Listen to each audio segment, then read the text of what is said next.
Starting now. Ladies and gentlemen, welcome to the 11th. Is it the 11th episode? Yeah. Yeah, okay. The I 11th. can't math. Yeah, I don't know. We're a lot of shows in.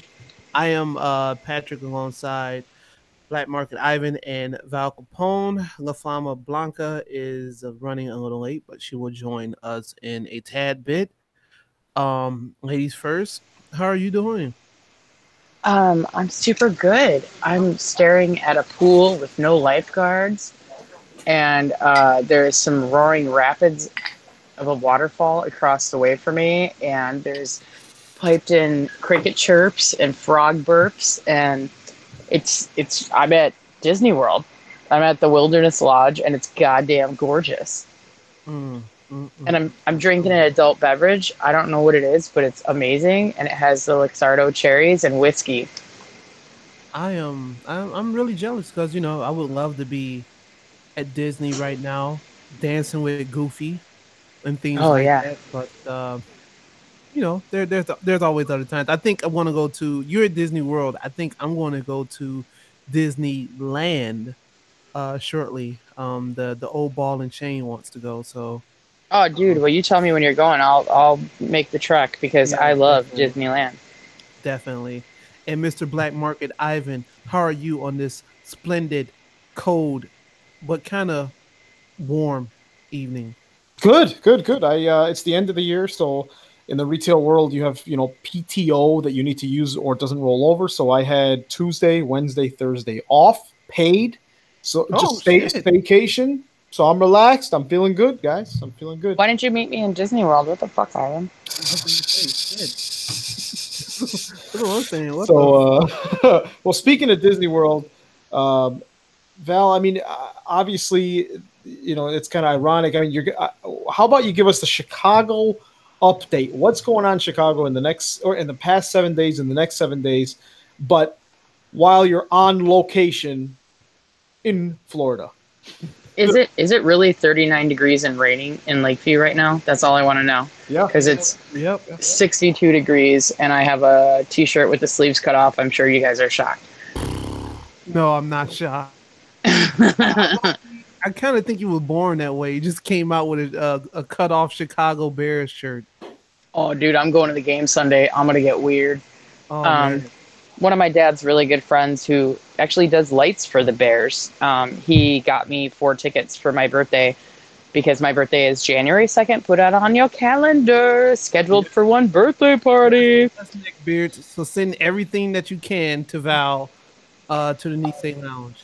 Uh, Disney gift cards. Disney gift cards. Because I'm coming to Disney for that week for my birthday because that's how I roll. All It's right. fun employment season. I come to Disney a lot in fun employment season. Mm. Um, so on Friday, tomorrow, I fly home and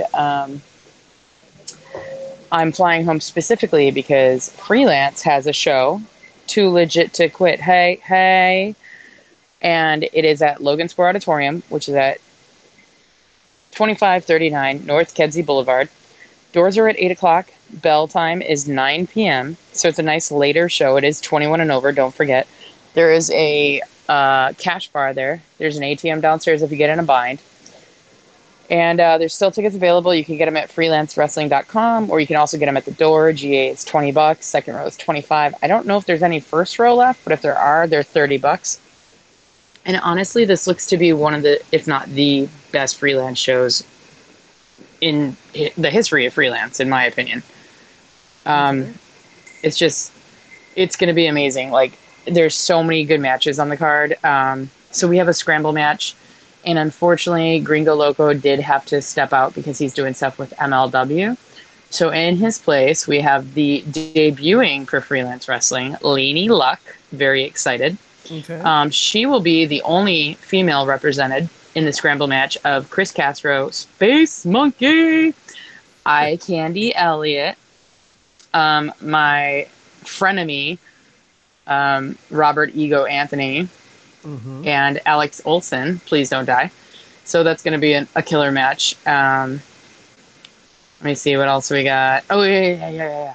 There's going to be like a tag team throwdown of Darren Corbin and Bucky Collins versus the N words. I still gotta check them guys out. I gotta Dude, check them out. are you going to the show tomorrow? Unfortunately, I can't. I'm swamped with work. Next year I'm just gonna tell you know what, people. You know what? Fuck you guys. I'm just about to go full neck beard. Just go to every fucking wrestling show. But unfortunately, I'm tied up at the moment because it's the holiday seasons. I gotta I hear ya. get so many shit done. My son turned 16, so I gotta put like a party together for him, and I don't know what 16-year-olds like. Maybe I'll just give him a prostitute or something. I don't know. But go ahead, continue. Wow, that's weird. Maybe you could take him to Freelance Wrestling so he can watch Ricky Shane Page take on Mick Drake. That's going to be a really good match. Ricky Shane Page was out with a concussion for a little while, but he's back, and that dude throws down. And I don't know if you guys know the Dagger Mick Drake from New York. He is amazing. So that's going to be a really good match. We also have some pretty heated animosity going on between All Ego, Ethan Page, and Eric Cannon. Sorry, there's other Disney people walking behind me. This is awkward. That's fine. They might want to know about freelance wrestling too. So fuck it. They have super cute holiday dresses on because Disney. So All Ego, Ethan Page is taking on Eric Cannon, and they used to be pretty tight bros from way back when, but they have been going toe to toe via the microphone pretty much all summer long. It feels like. So yeah, they have a pretty big matchup tomorrow night. Also, there must have just been a boat coming from Magic Kingdom. Yeah, because you could take a boat to and from Magic Kingdom from my hotel. That's how cool this is, dude. Seriously, Wilderness Lodge, worth it times 1,000. Yep, you can hear the boat. So there's a tag team championship match between the Ugly Ducklings and the Workhorsemen, who have held the titles for quite a while now. So that's going to be a sick bout. And then I'm so excited for this. Dude, Kobe Durst was recently named like honorable mention of indie wrestlers to watch. No joke. The Diamond Tiger, Kobe Durst, taking on Hot Sauce Tracy Williams. I'm really excited for that one. That's an interesting name. Yeah. Oh, yeah. The two biggest matches of the night are going to, I believe the co-headlining, co-mains, I guess, is the final chapter in GPA versus Kylie Ray in an I Quit match. And now, I'm sorry, I misspoke last week. I thought it was that they quit freelance wrestling. It's just an I Quit, like who can beat each other down into saying I quit. Oh, so, okay. Yeah, I thought it was the other way around because of what I was misinformed. So I do apologize for misspeaking. But that is going to be sick. I don't know if that's going to be the last match or if the champion versus champion of Craig Mitchell, who currently holds a freelance underground championship title, is taking on the one, the only, the definition, Isaiah Velasquez. He is the first and only two-time freelance wrestling champion. So to see them go toe-to-toe again, it's their third time, I believe, facing each other in the squared circle, and I am so damn stoked. Like, I'm so excited. I took time out of my Disney vacation just to tell you guys about this because I want everybody who's listening to show up. It's going to be so good. Yes. Like, I can't, I'm pretty sure I want to be, I'm going to be in tune because I know a lot of tweets be going on during the show and stuff like that. That's the only way I'm unfortunately going to be able to watch the show, but it does look like a stacked card. They're ending the year off strong, and always looking forward to the best shit that freelance can put together. So, well, Patrick, if you can't attend it, I totally understand. Even though sad face, I miss you, and I can't wait to get you some candy cane Malort. And I'm working on the crayon apple Malort just for you. But you can always tune in to powerbomb.tv, and you can use the code freelance as a coupon code. Yeah. There we go. Yeah, girl, get it. Christmas is early. Guess what I'm doing? Holy shit. Yeah, you can watch tomorrow night's Too Legit to Quit Freelance Wrestling Presents on powerbomb.tv. And Yeah, use freelance wrestling as your promo code for, I believe, a 20-day trial for free. So Mm-hmm. Well, putting the there free you in have it. freelance. Well, there you have it, ladies and neckbeards. You got a free code to check out the show. I suggest that you do because, like I said, freelance they do put on some amazing stuff. I mean, shit, they got a lot of people that's on the up and coming. I'm a little sad that Gringo Loco won't be a part of the show because he is one of my favorite indie wrestlers right now. But MLW is a big, big, big deal. So, want to send a congrats to him. Holy shit, that's pretty dope. So yeah, freelance fucking wrestling. Go check it out. Um, Did you guys see the awesomely rude promo that I cut with your boyfriend Frank the Clown and yes, I Robert Ego did. Anthony? And I gotta say, I was fuming. I was fuming at just watching that. I damn near wanted to scream at my phone. I wanted to snap my phone in half. But you know what? That's okay because me and Frank the Clown will see each other again. We shall. And I want to and I want to make it known, just like me and Black Market Ivan did at Warrior Wrestling 2, that Oh we no. fucking hate Frank the Clown. To quote La Flama Blanca, oh no. Yeah. So thanks Val for the Chicago update and shit. I'll let go back. Enjoy Disney. You don't need to talk about the bullshit that happened this week in WWE. There's always another time to do that. Enjoy your adult beverage and stuff like that. And just I'll text you. I'm gonna check. I check on you from time to time. So I'm gonna I know, I'm gonna you're so text you. cute. I'm gonna text you and ask how you doing and stuff like that. And I still need for you to sneak a picture of Goofy for me Oh if yeah, you shoot. Let can. me see if I got any with him this week. I feel like I got one at. We went to Tusker House at Animal Kingdom. It's a really rad buffet that has the best food. It's in Africa at Animal Kingdom, and Hey, they're hey, super. hey, hey, wait a minute. Africa. Now you're talking. Now Yeah, you're I mean, talking my language. that's why I went there to like support you, Patrick. Thank you. No, Thank you. please tell me that's racist because that's about maybe as racist as I've ever been. I'm so sorry, No, but also, no, it's not that bad. You mentioned that a guy named Hot Sauce was probably racist too, but I let it go. It was all right. is it racist because he's a white dude, or is it Oh, racist because his oh, name is he's Hot white. Sauce Oh, never and his mind. name is Tracy? He Oh, better know how to fight, right? never mind. Then it's not racist. That everything's Mm. all good. Everything's all No, well. but yeah, um, yeah, we watched Festival of the Lion King, and we went to Tusker House, took photos with Mickey, Daisy, Donald, Pluto. No, Goofy in their safari gear. So I'll send it your way. Yeah, Maybe we'll put it please on do. the SFOS Twitter because people are really excited about what I'm doing at Disney. Let me tell you what. Yeah, they are. They are. At least I know I am. So, all right, I could Val, tell go that ahead. Ivan is elated about it. So No, I mean you're. I mean, I want to hear. I want everyone to know what's going on. But actually, with that said, before we let you go, you showed us in our private chat, but I will man the what are we drinking tonight because Danielle's not here. Pat, I know you're not drinking any alcohol, but you are having some hibachi food. What are you drinking with that? I'm drinking Everfresh tropical fruit punch juice. It's normally the does it have brand that you. Everclear? No, if I was doing that, I would be probably speaking like Muhammad Hassan right now, doing a promo. But or the Davari.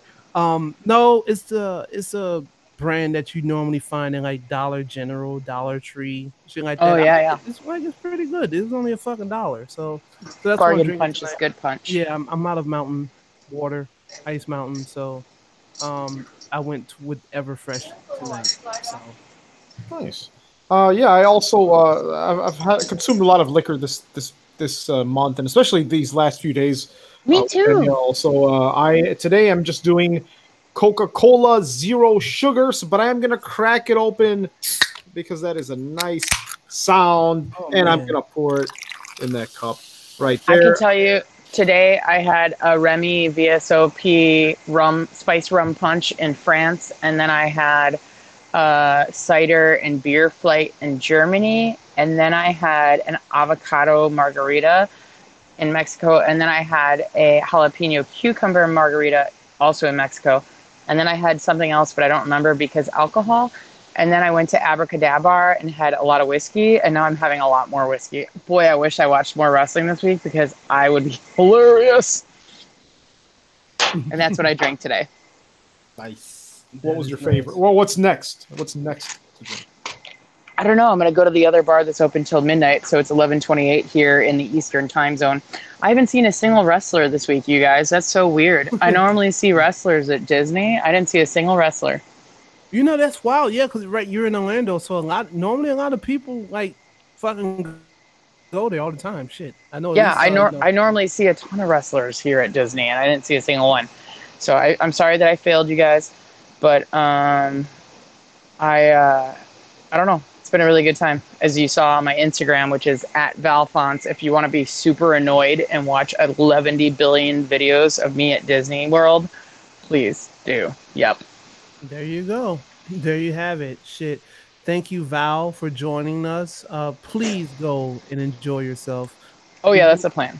Yeah. Please enjoy yourself. It seems like you're having an amazing time there in Orlando. Yeah, it's pretty all right. But, you know, I'm stuck. But don't worry. Until Tuesday. So. Don't worry, anybody that is questioning, like Eye Candy Elliott himself messaged me, and he said, "Are you not going to be at the show tomorrow?" And I was like, "No, I absolutely am. Are you that desperate for me to interview you?" And he didn't respond. So see that's dedication. You know, like I'm telling you, Val, you're in the business. You're traveling from town to town. You make the towns, you make the dates. That's the most important thing. So no, I think he's also just a really good dude, and he was like, "Are you coming because you're part of the family?" You know what I mean? Which is really nice, because he was like, "No, I just want to make sure you're going to be there because, you know, freelance fam." And I was like, "You just want me to interview in a bathroom? I get it." I mean, push come to shove, I'll dress and drag and put on some white face. Whoa, that's racist. Yeah, that's racist. My bad. I'll edit that. Okay, no, don't edit that. Leave that shit in. Yeah. All right. Anyway, I'm really sorry to ditch you guys, but I guess you're gonna have a boys only skate session right now before Danielle checks in. So yes, we're about to have a big old sausage party. Oh, Jesus Cristo! But shout out first and foremost to one of the former freelance champs, Prince Mustafa Ali, for making his SDL debut, which I know you'll talk about later, but I got choked up and teary-eyed watching that. That was the only wrestling I watched this week. I didn't even watch anything that Charlotte did, even though it was Charlotte versus Asuka. But I had to watch my boy, Mustafa Ali. He was amazing. Against Daniel Bryan. That like blows my mind. Yeah, that was like I can't even tell you how many times we would like stand around the ring and like bang on the mat and be like, "Ali, Boombaye, Ali, Boombaye." And then here he is walking down the hallway getting props from all the guys and girls backstage. It was amazing. Anyway, so props to Prince Mustafa Ali. But I'm going to go find Prince Ali, Fabulous He, Ali Ababwa, and take a magic carpet ride to the next bar. Because I'm at Disney, because Aladdin. It's not a racist thing. It's Aladdin. Okay, Aladdin. Right, Simon? You approve. Oh yeah, you know, it's okay. Yeah, it's I mean, I don't know why. I mean, I just I thought you were talking about. Let me just stop. Well, I was like, words are hard. I was gonna just say that when you started talking about looking for someone to take a blank ride, I thought you were gonna say you were looking for Jafar to take a mustache ride on. Oh, I mean, wow. I would Iago. I mean, I would definitely be as that's fine. That's you know, I mean that's where my mind goes, you know. So are you saying, Simon? Are you suggesting that I should as Ago? Oh wow. Wow, you know, you have a good night, Val. Okay, I love you guys. Have fun. All right, I'm at Nice all day Saturday. Come drink Malort with me, you guys. Yes. Yeah, and shave your mustaches, you perverts. Oh, no. Or don't. Oh my god! All All right, right. all right, Val. Shit. Okay, so now I guess Val came Tell through Danielle with I the. love him, or I love her very much. I almost said him because I saw a guy walking by. All right, well, we'll tell Val. We'll tell Did he have a Danielle. mustache? Did he have a mustache? Yeah, yeah, yes. Yes, he did. All right. All right. So with Peace the out. Gonna go find alcohol. peace And out, mustache. peace out, and have more fun. Okay, now that Val is gone, and I don't know, I think she's drunk, Simon, already. You I know think she's what? drunk. Walking around in Florida on nice weather, alone, you have nowhere to be. I'd be drunk too. You know, it's just, Yes. it's just like as relaxing as one can be. So, Pat, I don't know. Do you have any news hits for the week? Not really. I think the only important thing is that and we talked about it last week, John Cena getting this Muhammad Ali award, but now it came out that he looks like he's not returning to the ring. It looks like he's returning to the ring, but it's not going to be televised. I know he's been televised, or they had a commercial for him being back on a live event on December 25th and 26th, but it looks like it's going to be just house show appearances only. He looks like he's stepping away. I know he just came out with an interview saying that he apologized to The Rock for criticizing him for becoming an actor, and now he sees that being an actor ain't also fucking bad, But yeah, so it looks like we might have seen the last of John Cena as an actor wrestler. He said that it's someone else's time. His time is gone. You can't see him. His time is gone. Yeah, So, yeah. that's amazing. Oh, Yeah, so that's about it. I didn't see shit. I did see a picture of him with his new haircut, and I was like, yeah, he looks like he's done. Yeah, You know, I'm sure he's. I mean, he's in greater shape than our whole entire squad combined, but still, I mean, he looks like, oh, he can literally now just focus on everything else. Keep doing the Make a Wish Foundation. Keep doing movies. Keep doing interviews. Keep doing Nickelodeon. I mean, he could do more now than he did while wrestling. Exactly. Yeah. So just it's okay. Go home and just chill. You ain't gotta do too much. You don't gotta wrestle 280. Well, I mean, he hasn't wrestled 280 days in probably about 2-3 years now. So yeah, like just enjoy it. Fuck it, dude. What was I gonna say? And he's single. Yeah, so he's out clanging and banging probably. So he don't got enough time to wrestle. You wrestle in the sheets. Shit. Hey, Man, it's hard being John Cena. Well, speaking of Jafar and mustache rides, and then John Cena traveling all over the world, I'm gonna give you one news hit that relates to where we're gonna travel to next, Pat. My news hit for the week: Tokyo Sports, which is a prestigious organization in Japan. Tokyo Sports just had their annual awards show, and just to show you how other countries perceive pro wrestling, all right, and how other cultures perceive pro wrestling, two of their highest honors, number one being pretty much the MVP of the year, went to Hiroshi Tanahashi, the ace of New Japan Pro Wrestling. Not a baseball star, not a basketball star, a pro wrestler. I mean, think about that. And it's his fourth time winning this award. So that's number one. And then Okada and Omega won Bout of the Year, and I think that was for the second time as well. I mean, so New Japan came out really big for Tokyo Sports. And once again, I mean, I know, has ESPN ever had that Muhammad Ali award? Who was that through? That was shit. I can't even think. I don't think it was even televised or anything. I don't think it went through ESPN. I can't. I don't want to sit here and lie. And be like, oh yeah, ESPN, they did it. No, I don't know. I'm assuming. I mean, but I feel like if ESPN had a award that went to a wrestler, it would be some patronizing thing, like coolest character of the year. You know what I mean? So I don't think they would take it as seriously as sports MVP. They would probably give it to Hulk Hogan any fucking way. Yeah. Wrestled in like 20 years or so. Well, speaking of which, I was listening to Talk Is Jericho had Tony Schiavone.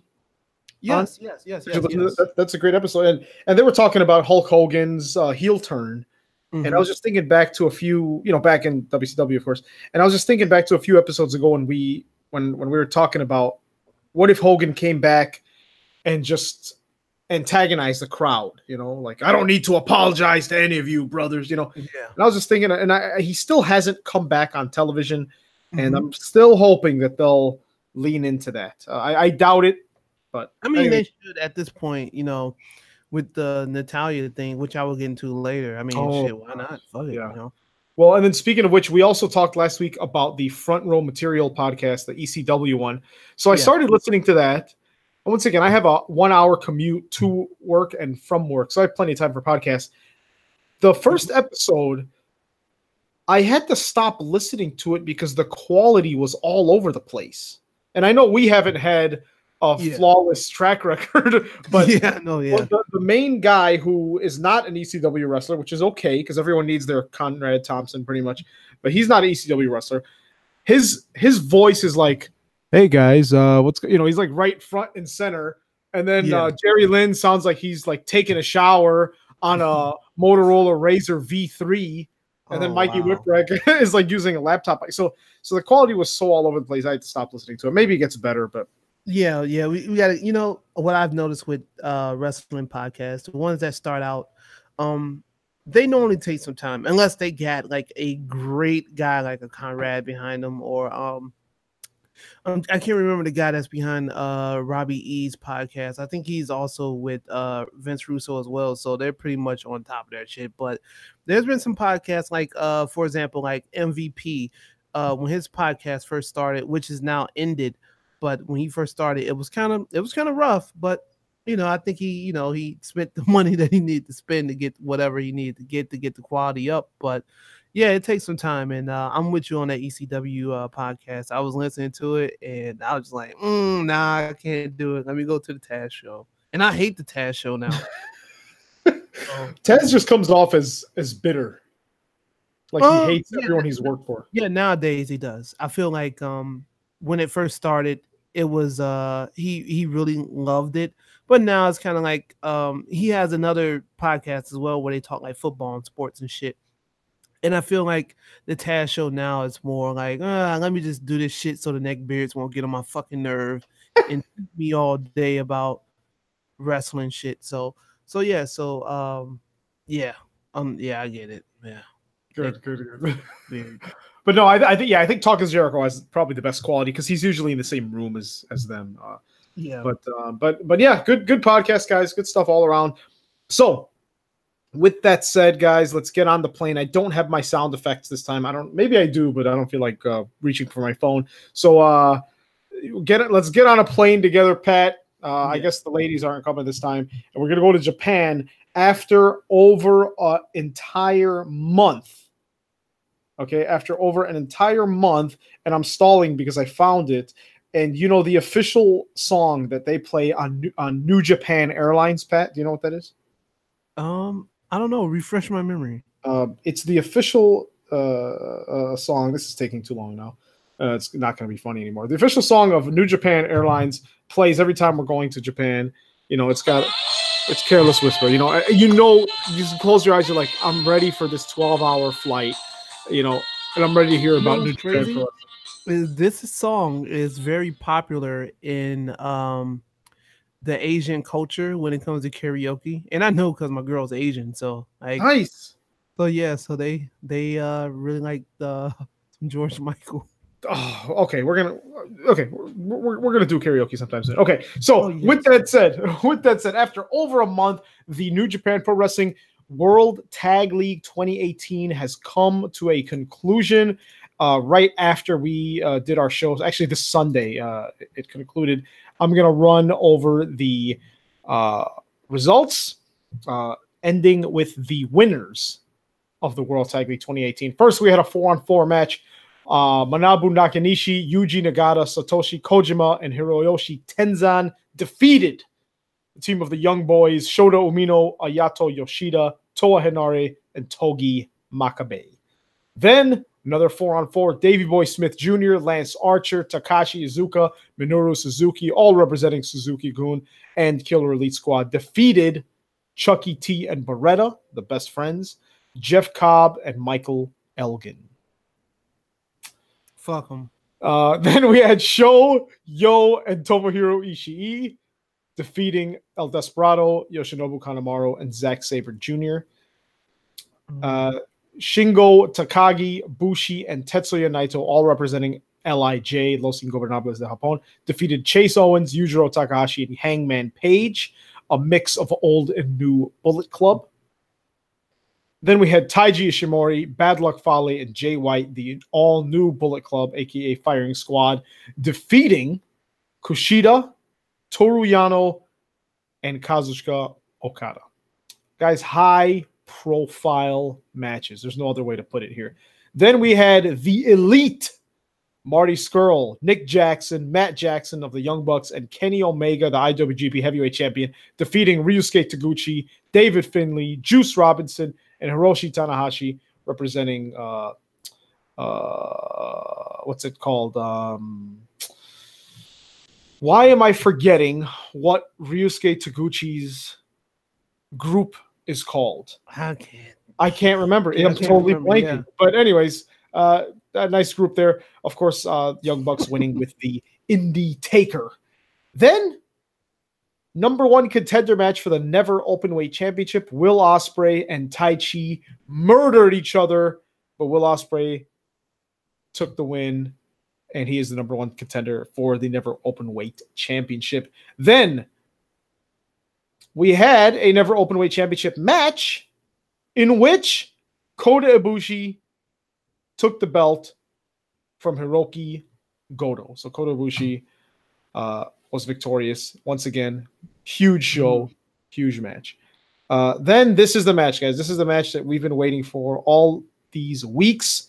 Sonata and the King of Darkness, Evil, representing LIJ, defeated Tonga Loa and Tama Tonga of Bullet Club. I think that's crazy. It's crazy. I think we all predicted it. Yeah. I told you Evil's my guy. I like Evil. Yeah, I mean, I think we did a whole fucking predict that. I'm gonna have to go back and check the files. But yeah, like I gotta watch that match. It's crazy. I have like New Japan membership and stuff, and I can't remember the last time I think the last time I watched New Japan was the last pay-per-view when Jericho took on Evil, I think. So that was back in November, I believe. So I got some catching up to do. I need to watch some good wrestling because WWE has been giving me the shits. Well, real quick, so I bought it was on sale for $35, the Amazon Fire Stick 4K. Oh yeah. And that thing's amazing, man. Like I have a smart TV, I have Google Chromecast, I have everything, but the Amazon Stick has a New Japan app on it. So it's very, very easy. Yeah, because it's a pain in the ass to watch New Japan World. Like it's always breaking the translation.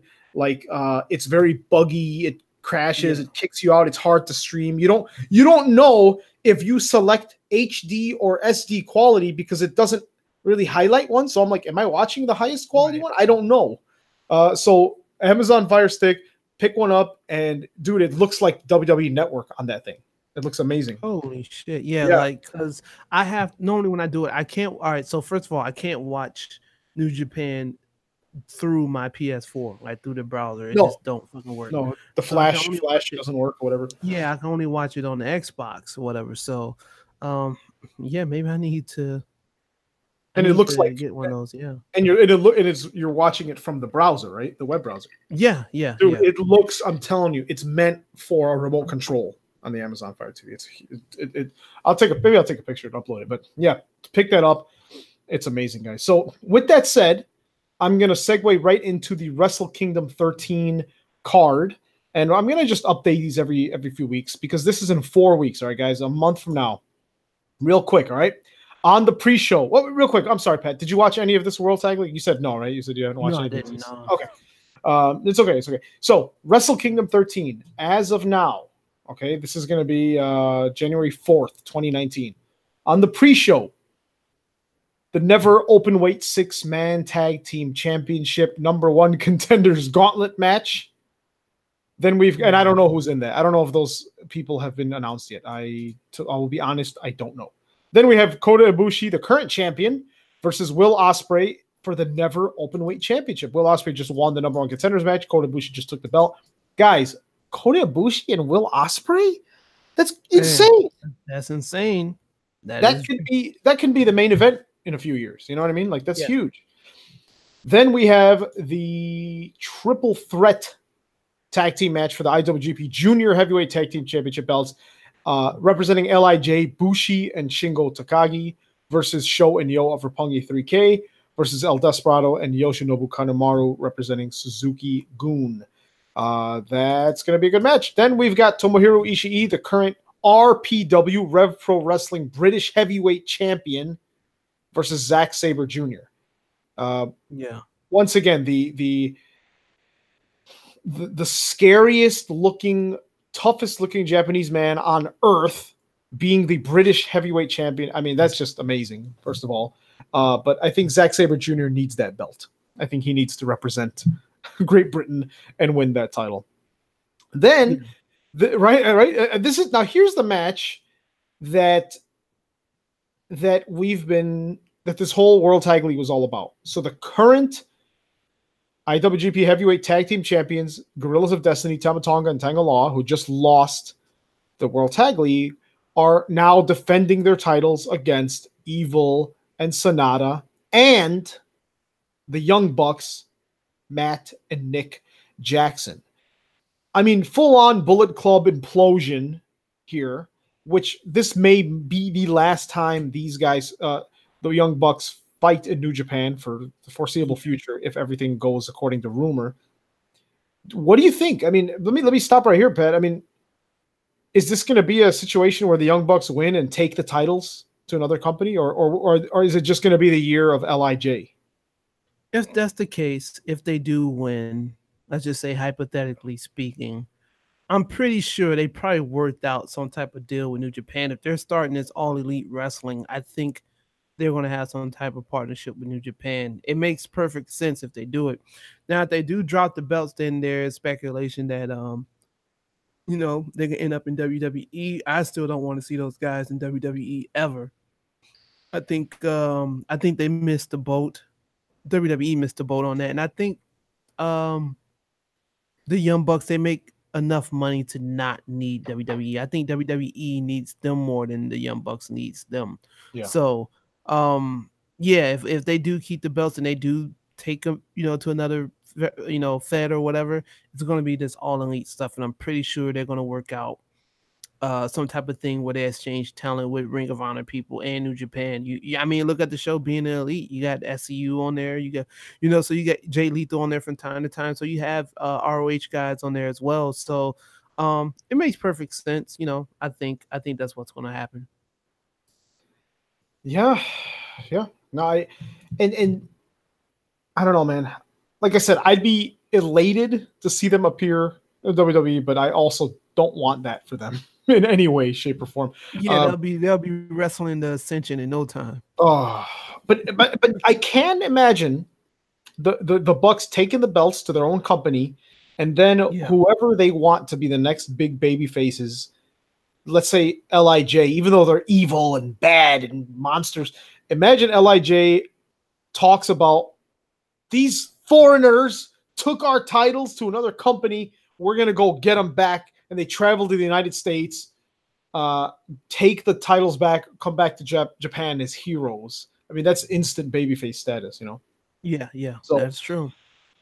Then we've got Cody Rhodes versus Juice Robinson. Cody is the current IWGP United States Heavyweight Champion.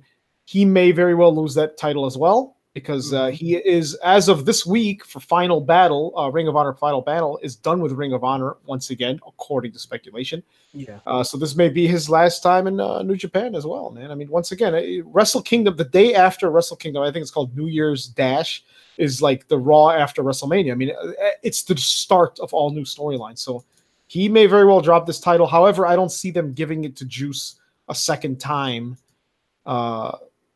necessarily. I kind of do. I think if Cody's gone, and it's crazy because Cody's such a big figure in the wrestling business, and I completely forgot he was the United States champion over there. I forgot. I completely forgot. And I mean, he's had that belt for a while. I think he had it. He had it at All In, I believe. That was one of the belts in with the NWA Heavyweight Championship that he won.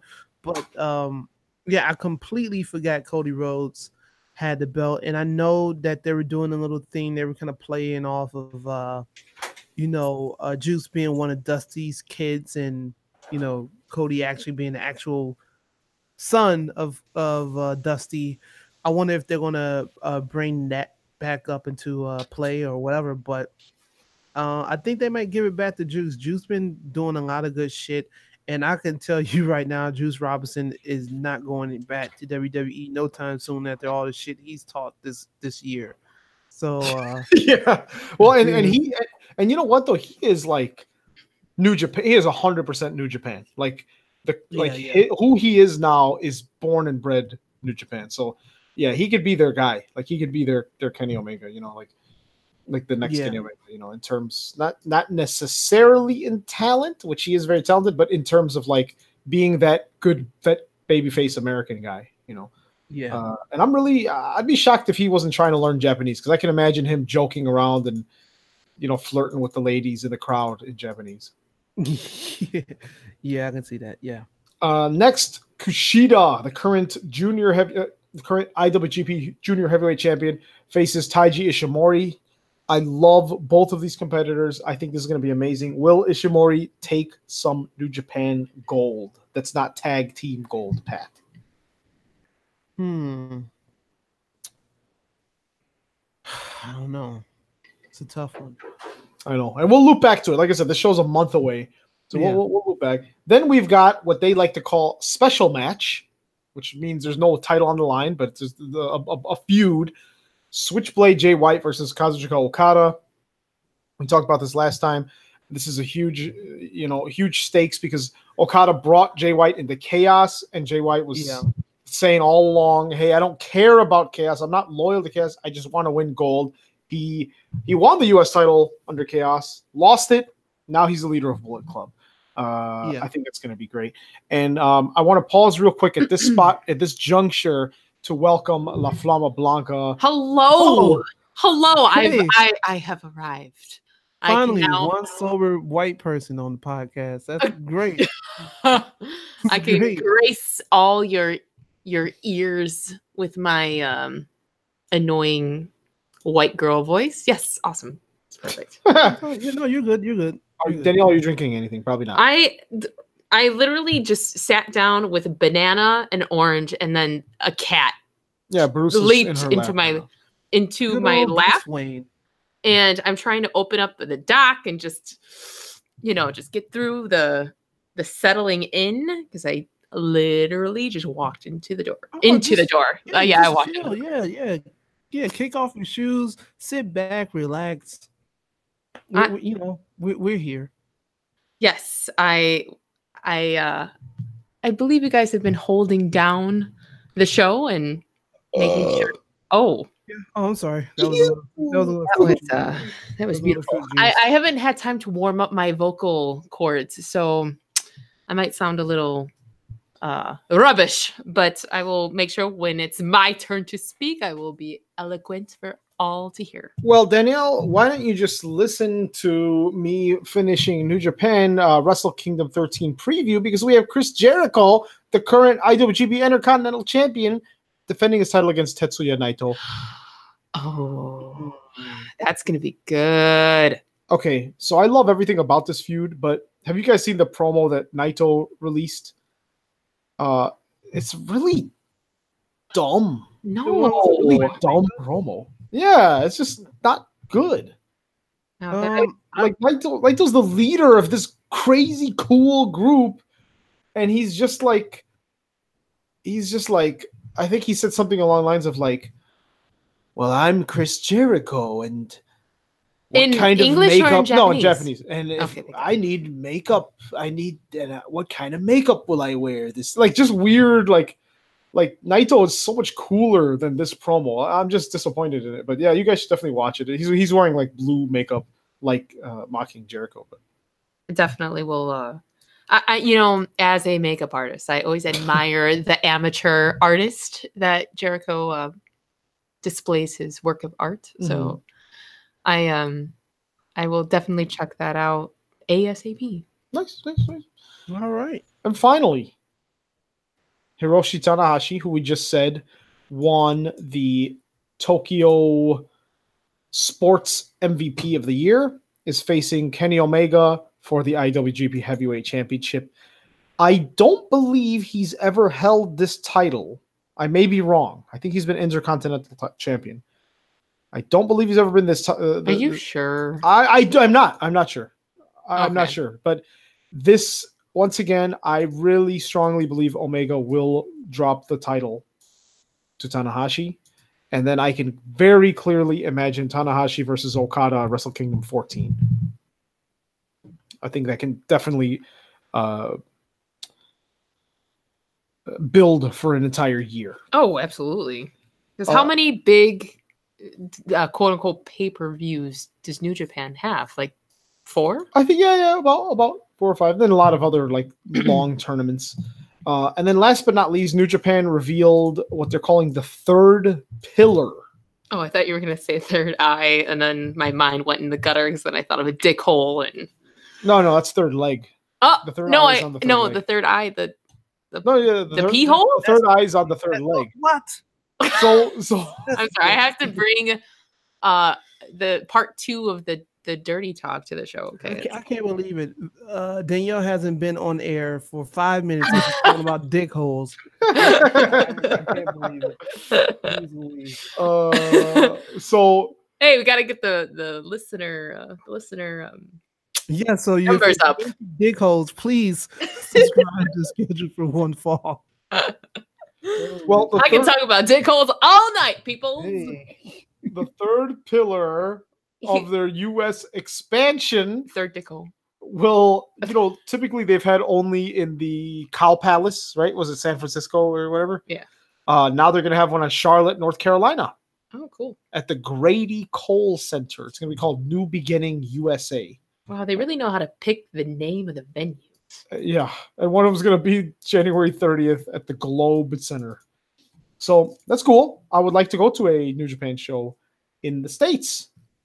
So, guys, that was your big old fat, veiny New Japan update. So that's a third eye I want to see. Oh man, jeez. You know what's funny is I need some nutrition. That's what's wrong with me. You know what's funny is I can choose at what timestamp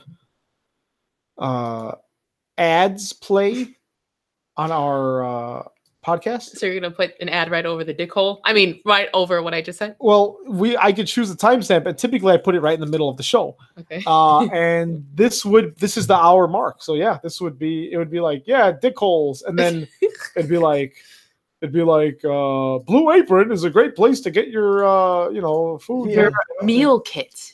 Your pre-planned meal kit. Yeah. Dick holes. Hey, Black Market Ivan, have you had some Blue Chew? Like what the Speaking of flexing the third leg, DDP yoga is great for stretching all the muscles in your body. So yes. That was the New Japan update.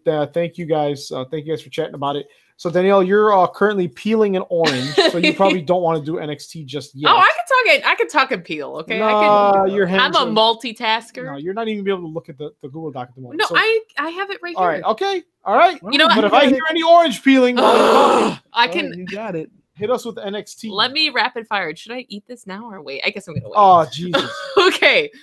Oh. Whew. Okay, ready, folks? Buckle in. NXT USA. NXT USA. We start off the night. Why do I hear myself? Patrick. Oh yeah. Miss Val Capone. Jumping Hi. in my segment. How are you, girl? Are you taking a shit? No, I'm in a For anybody bathroom. watching the YouTube feed, you can. Oh well, never mind. She disappeared. No, I turned it off. I'm in a very fancy bathroom at the resort that I'm at.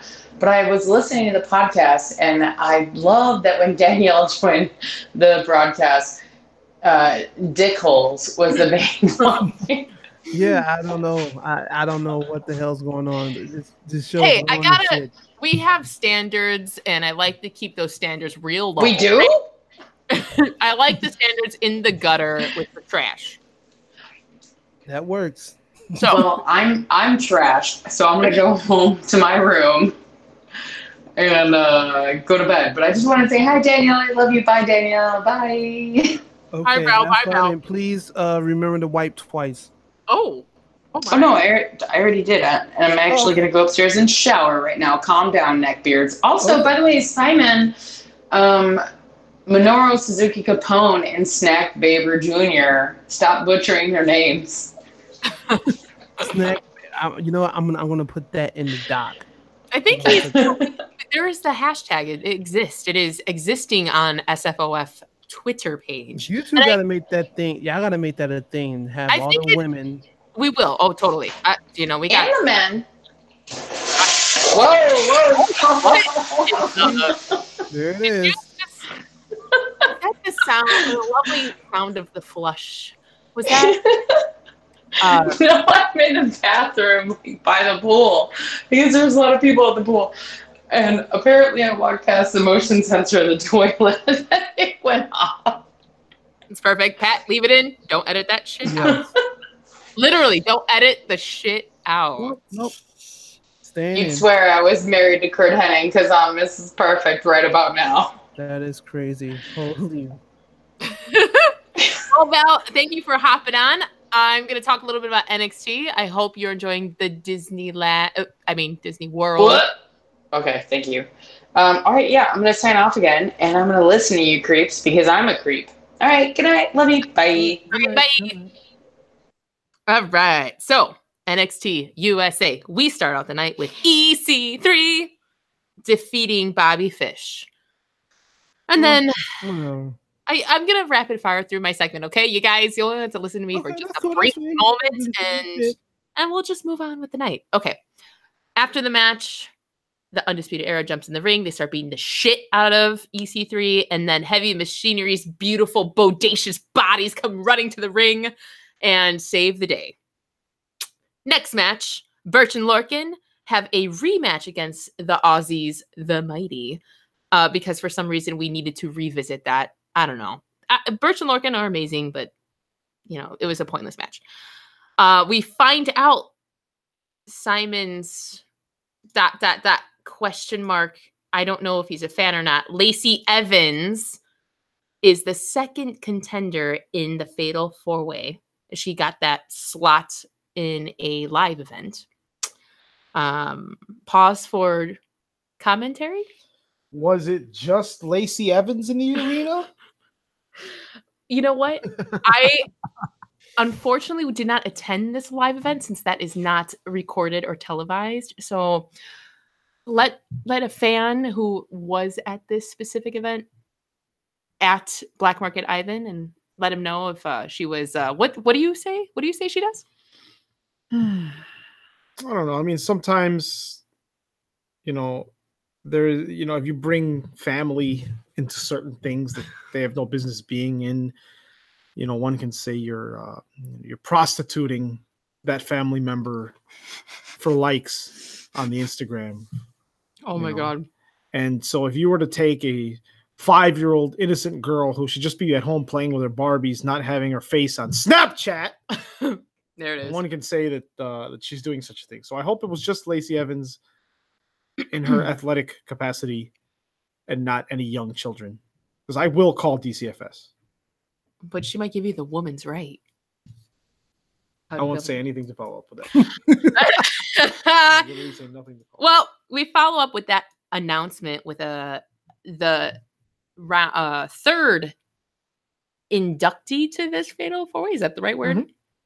With Mia Yim, aka Candy Yim Yim, defeating Reina Gonzalez, which is, to me, I'm sorry, she's the NXT's version of Hangman Page because she comes out with chaps and booty shorts and a cowbell with a rope, and it's like a whole visual ordeal. And I enjoy watching both of these beautiful ladies go at it. And I'm just gonna move on from that. So, main event. Was it a good match? It was a decent match. Overall, NXT yesterday was, if you want to, I don't want to say mediocre. They've had better shows. Let's just put it that way. What saved it was the main event, which was Ricochet threw out an open challenge for the belts for the North American Championship, for those who do not know and are not with the program. And that open challenge brought out the original Prince Pretty, Tyler Breeze. Oh. Hey, the It original. Yeah. The original Prince Pretty. He was Yes. the prettiest of the princes. Yes. He, the crowd went bananas over him. So it was very cool to see that type of matchup. And we all know that he's not going to lose the belt to Tyler Breeze, but it was definitely a great match to watch. If you do watch NXT, just forward it to this part, because just to see the fans and their wrestling styles against each other is very in sync. So check it out. Did he go by Tyler Breeze still? Yeah. Oh, okay. Yeah, I didn't yeah. I didn't know if maybe they would call him Prince Pretty just for. Well, they nostalgia. were his title card had Tyler Breeze on it, but the announcers and the crowd were chanting Prince Pretty. And, Okay. Cool. yeah. So that was NXT USA. And guess what, guys? We're hopping back on a plane. Okay. And we're going to take a can't wait. 7-hour flight to, maybe 8, because I think it's in Manchester. I mean, fans, you can correct me, and because I honestly don't remember where they are filming NXT UK. I know it's not in London, so let's just say it's 7 hours away. I forgot what they said it was. And they split up the UK recording into 2 episodes. So I think with last week's debauchery and how I did my notes, I think I got it down this week where it will flow better. So hang on tight. We start out the night with Flash Morgan Webster defeating Fabian Eichner. They're just cool guys. They're developing these characters and they're creating these feuds. So we're still at the beginning stages here. So we'll see what happens. Great match. Can't go wrong. Next match would be, I believe, Black Market Ivan's second wife or second ex-wife to be after Vanessa Bourne with Isla Dawn, aka the White Witch. She defeated Killer Kelly. And after the match was over, the White Witch got on the mic and challenges Rhea Ripley for the belt. So that will be a nice build up because their chemistry, they're very opposite styles of wrestling. And I'm all about bruiser weight girly version Rhea Ripley. So we'll see what happens with that. And also something that NXT is kind of doing over there is they're establishing tag teams without actually saying they're in a tournament, because it's not a tournament. So there's just a shit ton of tag team matches that we're watching.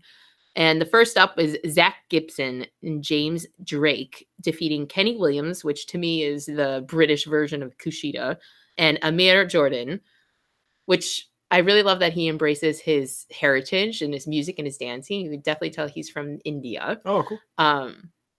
Fun match. That's all I have to say about that.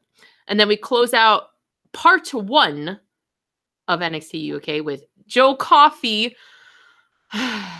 defeating thick boy THICC boy Trent Seven in a just great match, great like heavy hitter. Again, they're both thick boys, I guess, but it was a good build up. The pacing was good. British strong style plus, what would you say? Not grappling. Like, what kind of style would you say Joe Coffey wrestles like? Man, I would say like old school British grappling. Yeah. Okay, so yeah, like definitely if you want to see something that's more on the traditional side of wrestling, check out this match. Hour 2, episode 2, whatever you want to call it.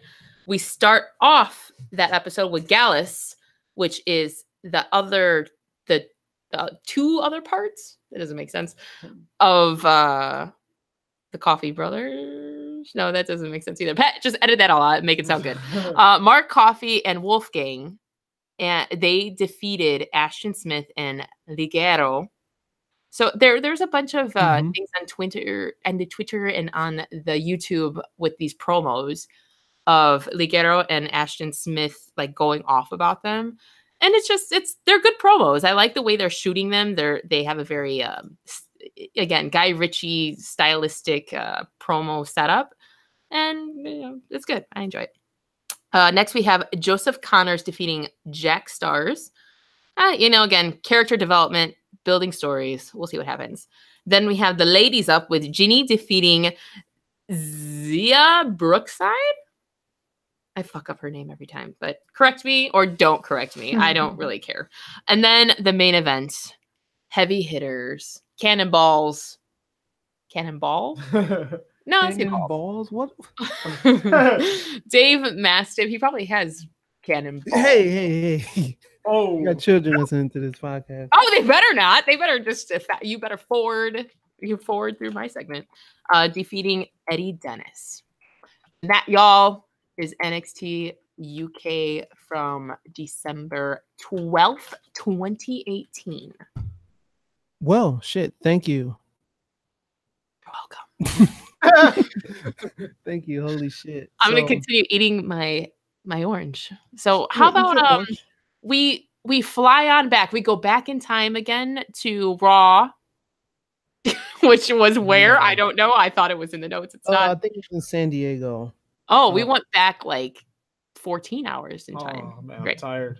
Yeah. Oh yeah, I'm fucking tired. And I'm also tired of fucking WWE playing with my heart, doing a whole bunch of dumb shit.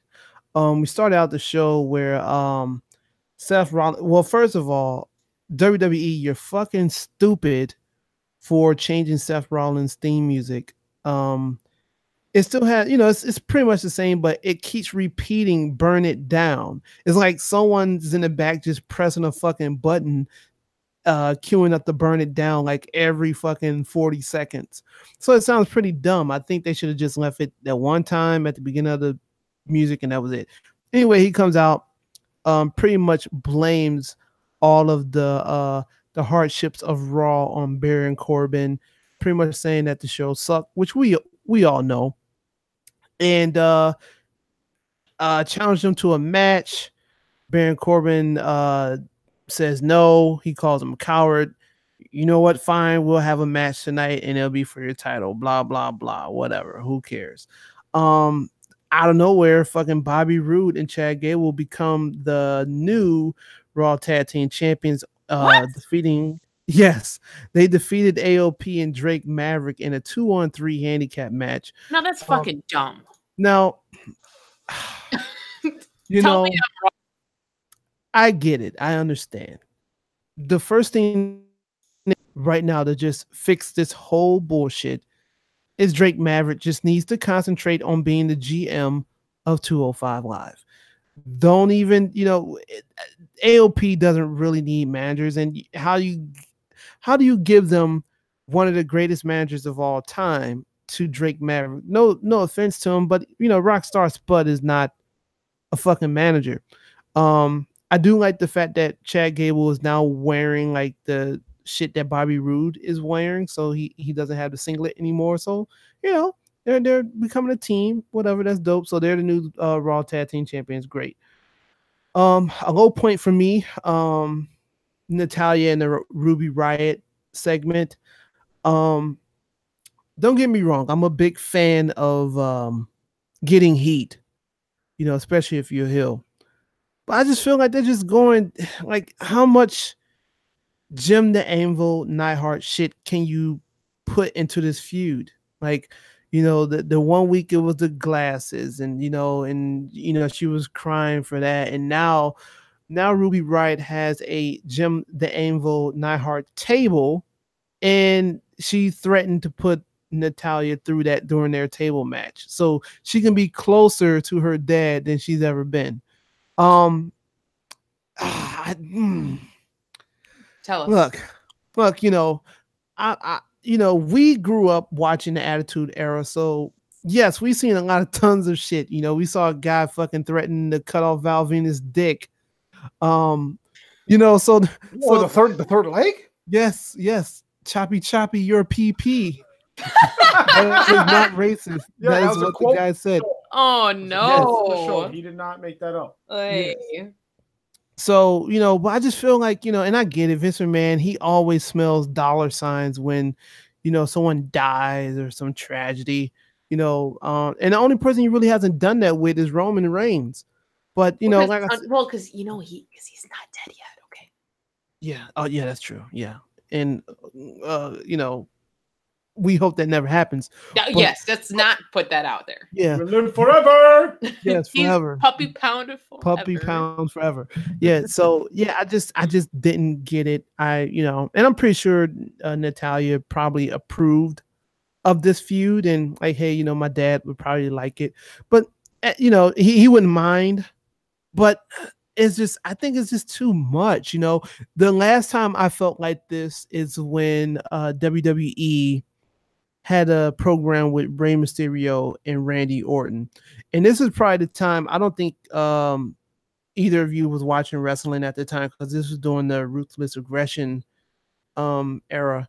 And Eddie probably passed away probably a month before this program happened, and Eddie and Rey Mysterio was coming out to the ring with the lowrider, and he was doing a Viva la Raza, and you know, he was doing a dance and shit. And I remember Randy Orton cut a promo saying that Eddie Guerrero is in hell. Like, damn. He's not, because he said something like, you know, you think that Eddie Guerrero's in heaven? No, he's in hell. And I'm just like, well, damn, okay. That's like, like, what the fuck? Like he just got buried like a month ago, and now he's saying the guy's in hell. But you know, like I said, I can't put nothing past WWE at this point. You know, whatever. You know, I'm used to it. I just thought that it was a little some bullshit. Anyway, moving on to the next match. Drew McIntyre defeats Dolph Ziggler. Of course, why? Bayley defeated Alicia Fox, and obviously, you know, Sasha. Apollo Crews was out there, and Jinder Mahal, and the two lackeys, the Singh brothers, they were out there. But yeah, Bayley won. Lio Rush defeated Elias. Now, how? I would. Well, you know, Bobby Lashley was out there as well. Okay. And you know, I wish they would showcase Lio Rush more, because he's really, really good. It's just that, you know, obviously they're not going to let him do a whole bunch of shit, especially with main guys on the roster. So hopefully they'll change. But after the match, Bobby Lashley destroys a guitar, just bringing that old Jeff Jarrett feel back.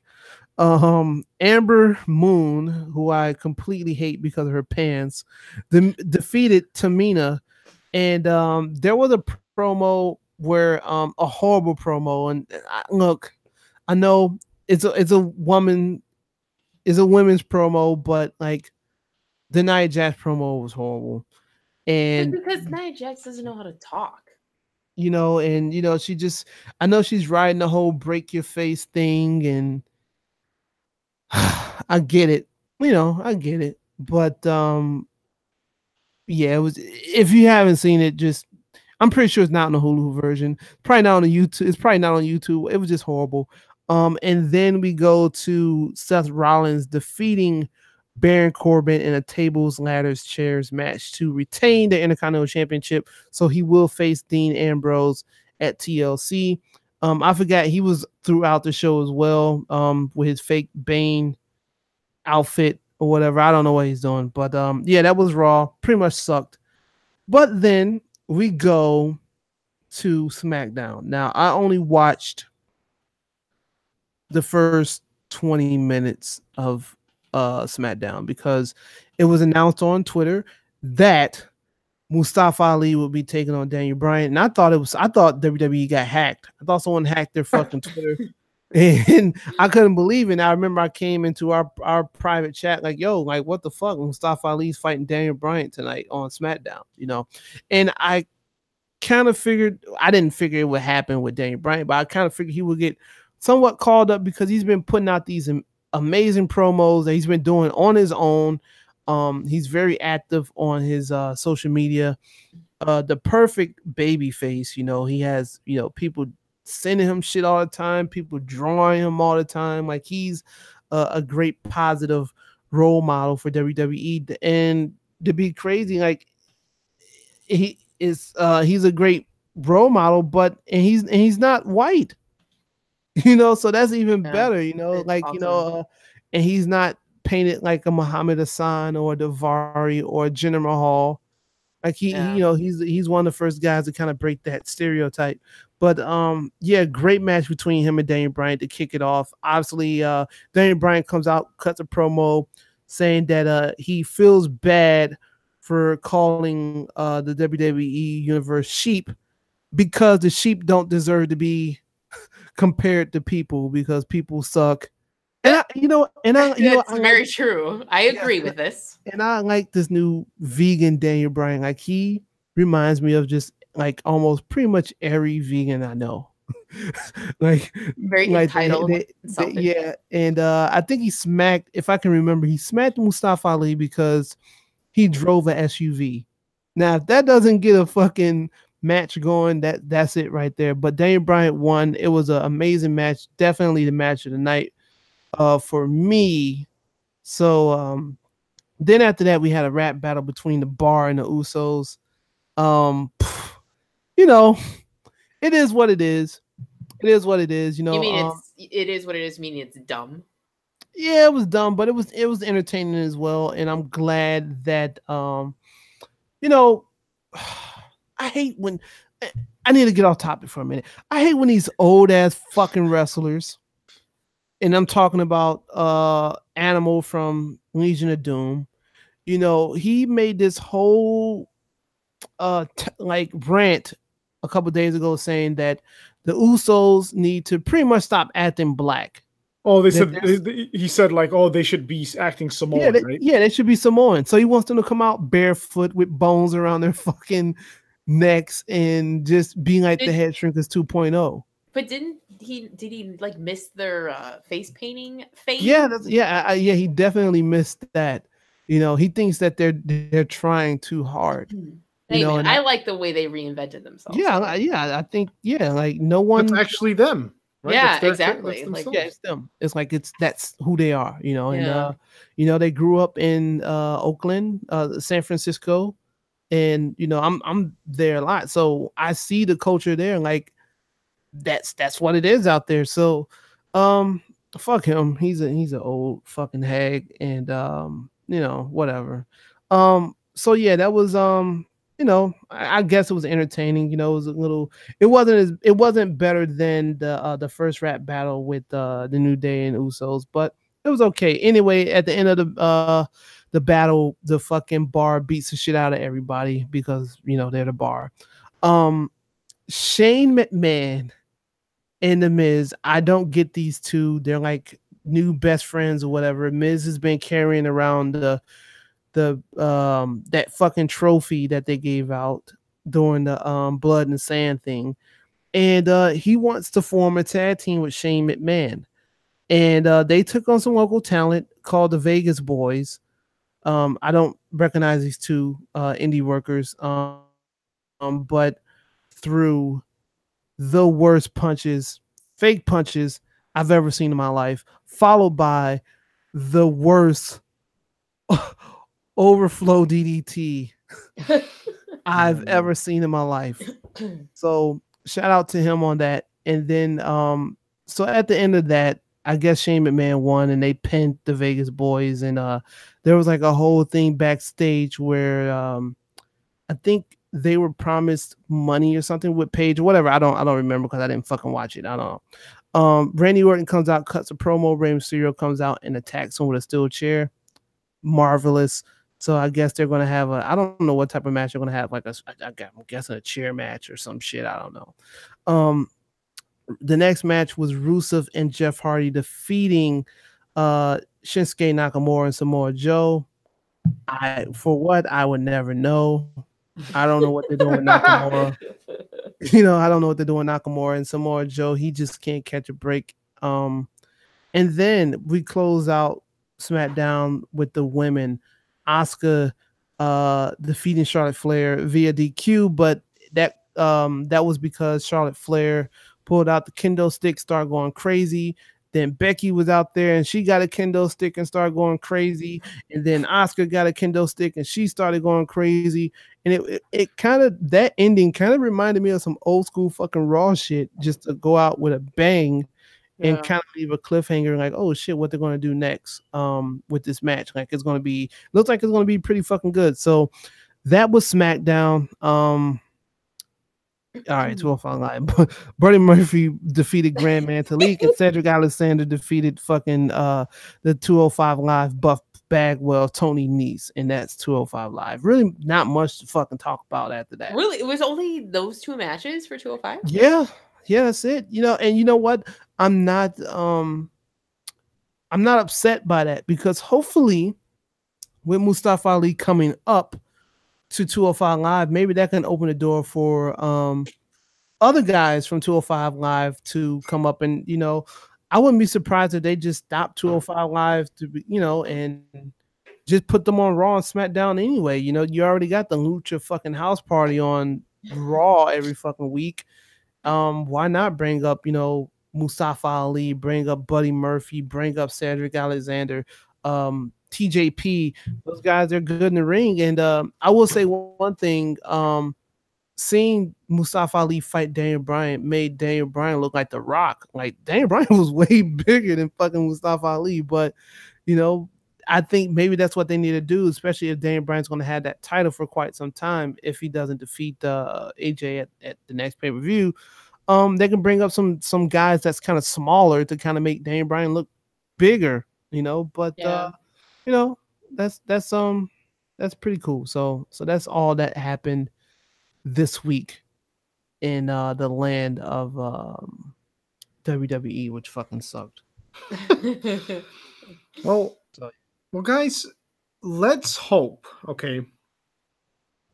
that this Sunday the landscape changes a little bit, because after this, we're waiting for the Royal Rumble, right? I mean, is Royal Rumble in January or what? January 28th, I believe. So it's TLC and then Royal Rumble, right? Yeah, for pay-per-views. Yeah. So let's hope that the landscape changes a little bit, guys. This Sunday is WWE TLC. How about we do a little preview, guys? You're going to have to tell me this preview because I cannot read it. So I'll tell you, I'm going to say I'm going to say all the matches. Yeah, okay. All right, here, we'll go one by one. First, we got Pat, you were just asking what this was. Rey Mysterio versus Randy Orton in a chairs match, assuming chairs are legal. Pat, do you care? And who do you think will win? I don't care, but I believe Randy Orton will win. Nice. Danielle, do you care? Who's going to win? I don't care also, and I hope Rey Mysterio wins. Cool. All right. How about you? I don't know if this is going to be the kickoff show. I'll assume it is. I also Ray. I know, right? What the hell? I also don't care, because it's like, why? What did Rey Mysterio do to deserve this? He should have trusted his instincts and just stayed away forever. Seriously. Or gone to New Japan. Ugh. Like, this is crazy. So I don't care, and I think Ray has to win. If he doesn't win, I'm really going to be wondering what the hell they're doing with him. Then we have R-Truth and Carmella versus Jinder Mahal and Alicia Fox. The finals of the Mixed Match Challenge Season 2. I hate Alicia Fox, but I like R-Truth and Carmella, and I love Jinder Mahal. So in other words, I'm just wondering, this is for sure is going to be the kickoff show. For sure. Oh, yeah. Sure. Pat, yeah. do you care, and who do you think will win? Yeah, you know what? I actually do care. I believe R-Truth and Carmella will win. They are so over with the crowd. Mhm. I've mistakenly watched the mixed match challenge a couple of times, and they're very entertaining. And I mean, shit, R-Truth needs to win something. He's so talented. He's 46 in crazy shape. Mhm. Give it to him. You know, whatever. Fuck it. Jinder Mahal don't need it. You know, but I think R-Truth and Carmella will win. Yeah. Yep. Same. Yeah. Same. Okay. Yes. Cool. Next, the WWE Cruiserweight Championship, Buddy Murphy versus Cedric Alexander. Buddy Murphy is the reigning champion. I do care about this, and I would like to watch it. I hope Buddy Murphy retains, and I will say that he will. Pat, what do you think? Do you care, and who do you think is going to win? Don't care. I think Cedric's going to get it back. Buddy Murphy's been champion since the Super Showdown show, and I think I've only seen him fight one time since. So, Do you like him as champ? Being that you're our resident 205 Live. I mean, I do. He's talented as shit. He just don't fight enough. And I think Cedric Alexander, you know, they need that cheery, you know, token to walk down the ramp with that title and smile at his babies. And Buddy Murphy's not that. He's a great fucking wrestler though. But you know, yeah. Danielle, I'm gonna everything Pat said. I'm gonna just yes, copy and paste. Copy and paste. Okay. Elias versus Bobby Lashley in a ladder match. Why? Yeah, come on. This is dumb. I like both of them. I think Elias will win. Pat, do you care who's going to win? Don't care. Don't know why they're doing a ladder match, seeing that there's no title. Yeah, or nothing being held up again. You know, let's just fight each other with fucking ladders. And it wouldn't work with those. I can see if this was a ladder match with two smaller guys, but fucking Bobby Lashley is damn near 300 pounds, and Elias is a big boy too. So, don't give a shit about this match. Big boy. Yeah. Don't give a fuck about this match. I think Bobby Lashley will win due to Leo Rush being at ringside and, you know, causing some type of interference. Daniel? Don't care at all. I don't care who wins either. Finn Balor versus Drew McIntyre. Isn't Finn Balor sick? Didn't he catch some flu? That. And why is he fighting Drew McIntyre? Didn't Drew McIntyre just beat the hell out of Dolph Ziggler? Shouldn't they be fighting? He's been UK people together. They've been let me see. Finn Balor's been interfering with like some of Drew McIntyre's matches and shit like that. I know he was the reason why Dolph Ziggler won last week. He came out there and gave him a shotgun kick, and then, you know, some out of nowhere fucking Dolph Ziggler won. But don't give a fuck about this match. Pray for Finn Balor. Pray for Drew McIntyre. He's done. They don't need this match. Yeah. This match, and what? This is just a regular match. Why is it happening? Like, no, don't care. We know that Drew McIntyre is a Scottish psychopath. We don't need this match. Finn Balor's done, man. Yeah, it's so sad. They all just their contracts need to run out so that they can go back to the better part of the world, which is go where the big boys play. Go where the big dick holes are. Hey, oh my god, that's just a bad visual. This shouldn't be big. It should not be big. Yeah, it shouldn't. It shouldn't. As for like you're pouring out a pail of water. Oh. Natalia versus Ruby Riott in a Jim Neidhart table match. Does Natalia has to win, right? So depressing. Like, she has to win this, or Ruby Riott is justified in her very offensive antics. No, I think if I was writing this, and I would probably go to hell for this, I would definitely let Ruby Riott win. And I think this is what's going to put Natalia over the edge, because she's been crying for like the last fucking month. And rightfully so. I mean, her fucking dad died, you know, so the promos are from the heart. But I feel like if she lose this type of match, and especially get put through a table with her father through it, I think this would kind of put her over edge. and kind of like go crazy, But that's just me. I don't give a shit about the match. Don't think it should have been booked to begin with, but I do have Ruby Riott over Natalya. Danielle. This is the thing. I love both of them, but if I have to hear Natty yell, I just don't want to. She does this stupid the most tone deaf. I just want to throw my phone at the television. I just can't stand her screen time. I know I'm so bad, and I love her. I think she's an amazing wrestler, and she's not given enough credit or screen time to develop. But then when they do give her airtime, I can't stand her. So Ruby Wyatt. Ruby Wyatt. Wabbits. Natalya, would it be safe to say that Natalya is one of the most talented technical wrestlers on the women's roster? I mean, she comes from the Hart school, right?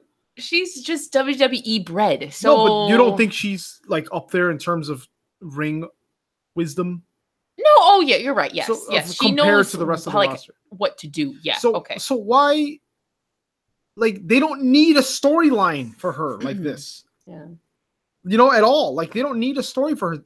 She just needs to be like think about the Radicals. Think about Perry Saturn, Dean Malenko, Eddie Guerrero, Chris Benoit. They didn't need a storyline. They just like, wow, look at this person perform. That's Natalya.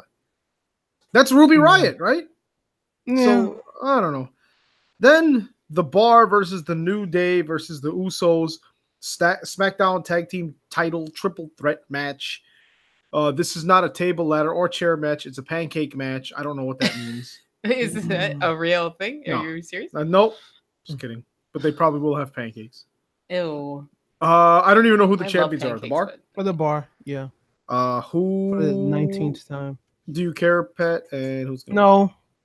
No, I don't. Because either way it goes, I'm sick of the Bar holding the belts. I'm sick of New Day holding the belts. I'm sick of the Usos holding the belts. Mm-hmm. They play hot potato with these three groups. Mm-hmm. Bring some new fucking people in, man. Bring it, give the fucking club a chance, man. What the fuck? Like, I don't care about this match. Don't care. Don't give a shit. Yeah, it's literally I don't care about any who no matter who wins, I lose. And I should care because this match is full of black people. Black and Samoans. I mean, I don't care. No. Don't give a shit. I know. I want to see the Revival versus the Club one day. The SmackDown Women's Champion Becky Lynch, is she even going to compete? Versus Charlotte Flair versus Asuka. I didn't know she was still on the company. Triple threat TLC match for the SmackDown Women's Championship. They have to keep it on Becky. Otherwise, the last few months was in vain. Asuka, she's a jobber now. And Charlotte, I think, won't win the belt yet. But I feel like there's going to be some... Well, no, this is not... There's no DQ, right? Not with this match? No DQ. Nope.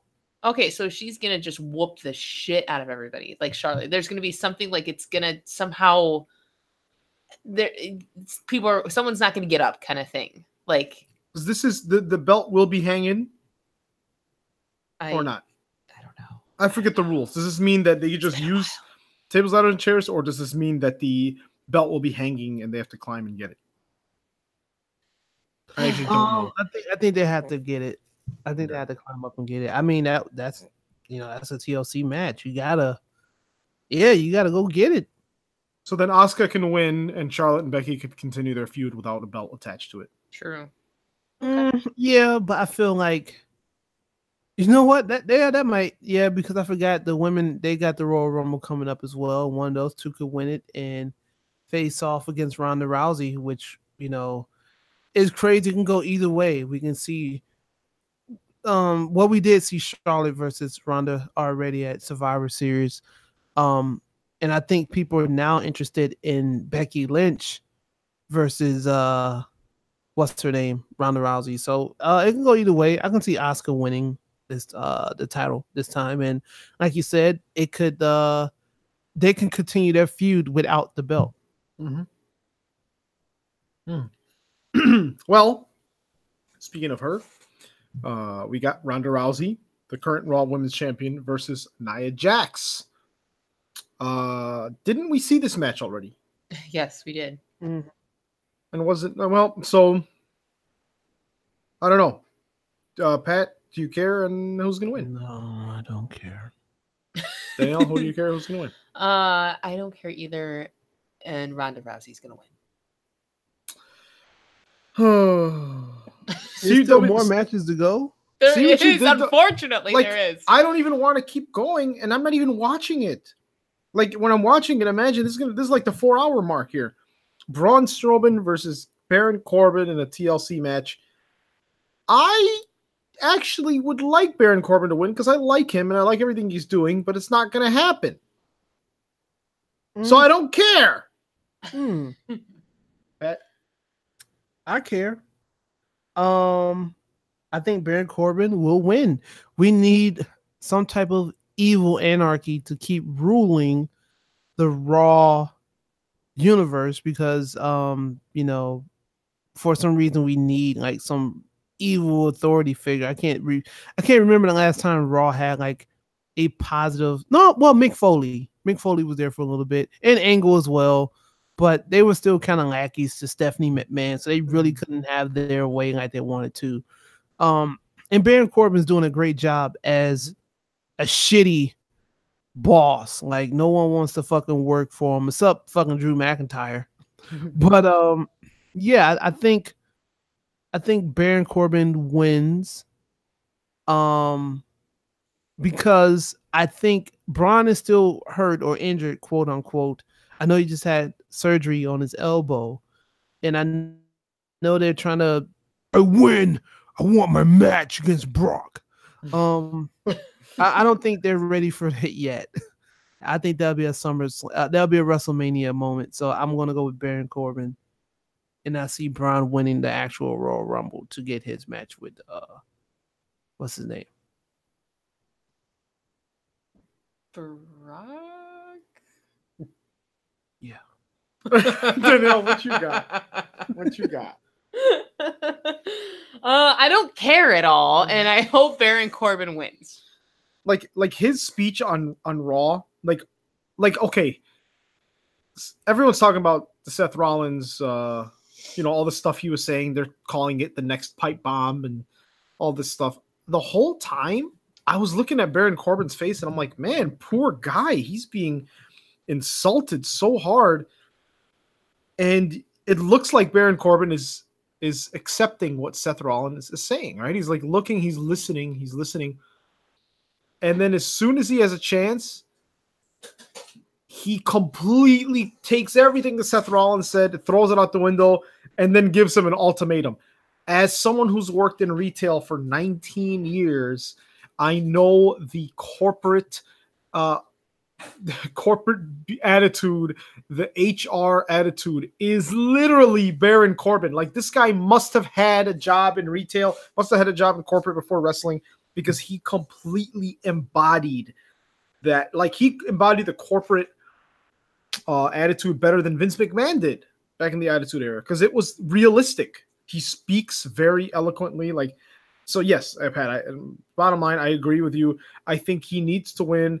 I think he needs to have his new corporation, and even if that includes Paul Heyman and Brock Lesnar, right? He needs to practice favoritism and support Brock Lesnar's schedule and be like, hey, I don't care if he's here once a year. He makes us money. You don't make us money. You know what I mean? Like, I think that if he wins, it would propel that power and the heel status. So you're right. You're right, Pat. See, I care now, Pat. Thank you. Yes. Then the match we have seen 900 times: Seth Rollins versus Bane. Dean Ambrose. I hope you could hear that on the mic. Did you hear that, Pat? Yes. Did you hear my Bane accent? Oh God, this is terrible. Oh, my Lord. Tom Hardy, eat your heart out. That is crazy. Do you think? Never mind. I was That gonna he has say, a big dick hole? I was Yes. gonna say, do you think that Renee likes him to wear the mask? Oh, And yes. she Oh, says, of course. Why do you wear the mask? And he says, because my dick hole is so big. Holy moly. No liquor, folks. Not a drop of alcohol in our systems. Pat, do you care who's gonna win? You know, I'm gonna keep it real with you, Chief. No, Oh, Chief. I don't care. I don't care about this new heel Ambrose because I feel like they wasted a perfect, opportunity to make him like a true heel. I don't get this Bane, the WWE Universe's scum, Dean Ambrose and Seth. I'm just over him at the moment, and it's only because I want him to wrestle reckless again. He's so fucking careful. Like when he does his suicide dives, they're like, he jumps over the rope, like, and it's like, I'm like, what? Like they don't, I remember when he had the match with John Cena and Brock Lesnar at Royal Rumble 2015. They were going 100%. I feel like when he's in the ring, now he's only going at like maybe 17%. I don't like those weak ass dives that he. No, I don't care. I don't care about this That's match. amazing. I'm gonna hear that every time I see him fly through the rope. Yeah, and I don't care about this match. I think Ambrose gets the title. I think he wins. Yeah, I'm with you on that. I think they have yet to really. Well, no. I shouldn't say this because I don't watch it, but Dean Ambrose had the IC title for a long ass time, and had that like war with the Miz with it back. I don't know, maybe a year ago. Oh yeah, 2 years ago. Miz, Jericho. Yeah, like it was like a big thing, and I feel like from what I'm gathering is they don't even talk about that. So I am with you, Pat. I think Ambrose needs it, or if he should have it because we got to mix it up. Yeah. Finally and mercifully, the WWE champion Daniel Bryan versus AJ Styles. I don't even have anything to say. I mean, I love both of these people. I mean, but like, make me care. Make me care about these feuds. It's not even a feud. It's just a formality. So, Pat, what do you think? I don't care about this match, but they're not going to get the title off of Daniel Bryan right now. They're not. He's going to carry that belt into WrestleMania. They're going to make sure that the yes movement is completely dead. And, they need time to develop this vegan, loving, human hating character. It's too soon for him to get that belt. What's the point of him turning heel and he loses the belt? Then like, what was the point? He could just stay the face and just, still been yes and and all that shit. No, I like this snobby, fuck humans, fuck everybody on the planet that's killing the planet. Captain Planet Dean Ambrose. Not Dean Ambrose, I mean Daniel Bryan. I'm sorry, I'm not even on a devil's lettuce. Yeah, so I think Daniel Bryan will retain the WWE title, which I think is the real title in the fucking company. So, Daniel, I don't know. I mean, I'm all about AJ Styles, so he should always be, draped in gold. But I get your point, Pat. For story building, it wouldn't make sense. Yeah. And they wouldn't give it to someone who's just had the belt for a record amount of time. Hey, wait. Did he beat CM Punk's record? Was that confirmed or no? No, he didn't. He held the belt for 364 days. Punk had it for 434 days, and Brock had it for, I don't know, I think a week more than Punk. He just had it long enough to beat Punk's record. Oh, okay, So- because we know they want to erase that. Right. Yeah. Same thing they did with AJ Lee's title thing. So I think my question now is we don't want to see Styles and Bryan again anytime soon. So what happens here? Styles has to go to Raw, I think, right? Because he already has had this belt. Like, he needs to move on for now. I think Styles needs to go to Raw. I think he needs to reform the club. Well, I think that, that's where Finn Balor comes into play. Yes. Oh, what? Coming to SmackDown or being part of the club? Doing an Undisputed Era situation. Could you imagine? Oh, that would Just Balor Club. Big dick holes all around. I'm all about Oh, here you go. I was nodding in agreement with you until you said that, and then my whole big jaw dick just away. dropped. I'm just like, holy moly. I gotta keep, I gotta cater to all our fans, okay? Yeah. I remember when I was a little girl, my mom always told me, one day you're going to meet a man with a good job who's going to help you start a family, and he's going to have the biggest dick hole of them all, just like your father. Oh my. I want that to settle into everyone listening to the show. Just listen to it. I want you to marinate in that statement. So, guys, that's TLC.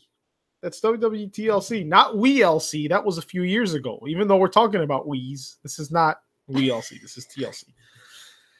The show's going to suck. I don't care. I have not watched WWE programming. I don't think, Danielle, I've seen a single episode of Raw or SmackDown in 2018. Well, no. I know we used to watch them back when we started the show, but at least in the last 6 months. And Pat left. Oh shit, he did leave. This motherfucker. And Pat left. I swear. He didn't even give any sign-offs. Okay, it was all the dickhole comments. Are you gonna reinvite him? I'm going to reinvite him. You know what? He just has to drain his dickhole, probably. That's drain the main vein. That's his, that's his thing. So I'm gonna get you guys with a final update here. We have a little content update. YouTube.com/ I'm trying to find out what our YouTube channel is. I don't think it has a unique URL. It's a bunch of letters. So go to YouTube and type scheduled for one fall with the spaces in there.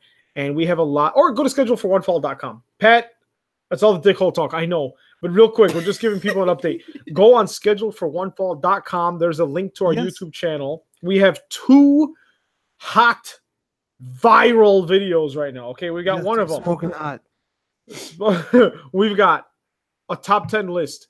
Where will the All Elite Wrestling debut show, if it happens, if it is a thing, where will it take place if it takes place in Chicago? I've got a top 10 list of the hottest places in Chicago that the first All Elite Wrestling show could take place. And as the time of listening, somebody already has watched this video. I just uploaded it.